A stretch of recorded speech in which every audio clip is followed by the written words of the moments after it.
2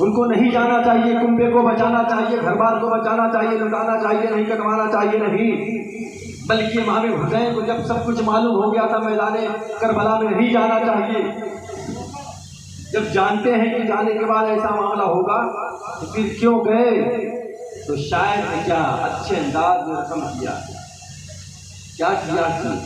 دیا تھا جو نبی نے وہ انعام بچ گیا۔ سنو مسلمانوں، امام حسین کربلا کے میدان میں گئے کیوں؟ جانتے ہوئے بھی کیوں گئے؟ وہ جان رہے ہیں کربلا کے میدان میں 7 تاریخ سے پانی بند کر دیا گیا ہے، دانا پانی سب بند ہے، خیمے کے اندر لوگ تڑپ رہے ہیں، لوگ کھانے کے پاس کچھ نہیں ہے، ان کے پاس پینے کے لیے کچھ نہیں ہے، 7 محرم الحرام سے پانی بند کر دیا گیا ہے، جانتے تھے امام حسین ایسا ہونے والا ہے، پھر کیوں گئے؟ تو شاید نے کہا کہ دیا تھا جو نبی نے وہ انعام بچ گیا، اللہ کے رسول کا پیغام بچ گیا۔ نیزے پہ کہہ رہا تھا یہی سر حسین کا، سر کٹ گیا تو کیا ہوا؟ اسلام سبحان اللہ، کہہ رہا تھا یہی سر حسین کا، سر کٹ گیا تو کیا ہوا؟ اسلام بچ گیا۔ سوچنے کا مقام ہے مسلمانوں، ایک جگہ گردن کٹائی جا رہی ہے، ایک جگہ گردن بچائی جا رہی ہے۔ مینا کے میدان میں حضرت اسماعیل علیہ السلام پر چھری چلاتے رہ گئے مگر وہ گردن کٹنے والی نہیں ہے، وہاں گردن بچ گئی۔ معاملہ سمجھ میں نہیں آتا، کربلا کے میدان میں رسول کے نواسے پر جب چھری چلائی گئی وہ گردن کیوں کٹ گئی؟ اب خیالات تخیلات میں جواب ملا، اے نادان تمہیں معلوم نہیں، مینا کے میدان میں گردن بچا کر کے نور محمدی کو بچانا تھا، کربلا کے میدان میں گردن کٹا کر کے دین محمد۔ سبحان اللہ، سبحان اللہ، الحمدللہ۔ مانو سوچنے کا مقام ہے، سوچئے۔ اللہ فرما رہا افلا یتدبرون القرآن، قرآن کے بارے میں غور و فکر کرو۔ اللہ نے سوچ دیا، عقل سلیم دیا، قرآن کے بارے میں سوچو، ان کے بارے میں نہ سوچو، ان کے بارے میں سوچو گے تو ہر وقت خسارہ ہی خسارہ رہے گا۔ ان الانسان لفی خسر، بے شک انسان گھاٹے میں ہے۔ کیوں گھاٹے میں؟ اس لیے کہ ایک دوسرے کی برائی چاہتا ہے، ایک دوسروں کو گالیاں بکتا ہے، بھائی کا ہڑپ لیتا ہے جگہ، دوست احباب دوسرے کو کے ساتھ گالیاں بکتے ہیں، تو پڑوسی والے دوسرے کو تکلیف دیا کرتے ہیں۔ اس لیے قرآن کہتا ہے ان الانسان لفی خسر، بے شک انسان گھاٹے میں ہے۔ اب پوچھا جائے قرآن تو ہی پتا کون انسان فائدے میں ہے، تو ہی اعلان کر دے۔ جب تو اعلان کر رہا ہے کہ انسان سب گھاٹے میں بیٹھے ہوئے ہیں تو فائدے میں کون ہے؟ قرآن کہتا ہے الا الذین آمنوا، جو ایمان لایا وہی مسلمان فائدے۔ لیکن ایمان کے ساتھ ساتھ بہت ساری چیزیں ہیں، ایمان ہے اس کے بعد عمل ہے، عمل پہلے نہیں بلکہ ایمان پہلے ہے، ایمان پہلے ہوگا اس کے بعد ہی عمل قبول کیا جائے گا، عمل پہلے ہوگا ایمان بعد میں ہوگا، یہ قبول نہیں کیا جائے گا۔ اس لیے مسلمانوں امام حسین رضی اللہ تعالیٰ عنہ جان رہے ہیں کہ کربلا کے میدان میں کیا ہونے والا ہے، نانا کی دین کی بقا کے لیے۔ محترم کربلا کا یہ واقعہ ایسا واقعہ ہے جس کو سن کر کے کلیجہ پھٹ جاتا ہے، جس کو سن کر کے روح کانپ جاتی ہے۔ اے مسلمانوں، کربلا کی داستان جب کتاب میں پڑھنے لگو یا بیان کرنے لگو، دل کی کان سے جب کوئی بندہ سننے لگتا ہے یقیناً وہ نہیں روتا مگر اس کا دل تو رو دیتا ہے۔ کربلا والوں پر کیسا ظلم ڈھایا گیا، کیسی بربریت کے ظلم ڈھائے گئے ہیں، وہ کربلا والے ہیں۔ امام حسین رضی اللہ تعالیٰ عنہ کے بارے میں سوچئے۔ اچھا میں نے ایک چیز بتایا تھا امام کے بارے میں، ان کی تاریخ پیدائش اور اس وقت ان کی عمر کتنی تھی وہ بھی سن لیجیے ورنہ ذہن سے بات نکل جائے گی۔ حضرت امام حسین رضی اللہ تعالیٰ عنہ کی ولادت شریف ہوئی 5 شعبان المعظم کو 4 ہجری میں مدینہ طیبہ کے اندر ہوئی۔ 4 ہجری میں میرے امام کی پیدائش ہوئی اور میرے امام کی شہادت 61 ہجری میں ہوئی۔ اس وقت میرے امام کی عمر 56 سال 5 مہینہ 5 دن تھی۔ آپ نے سن لیا، اس کو یاد کر لیجیے، یہ ثواب کا کام ہے۔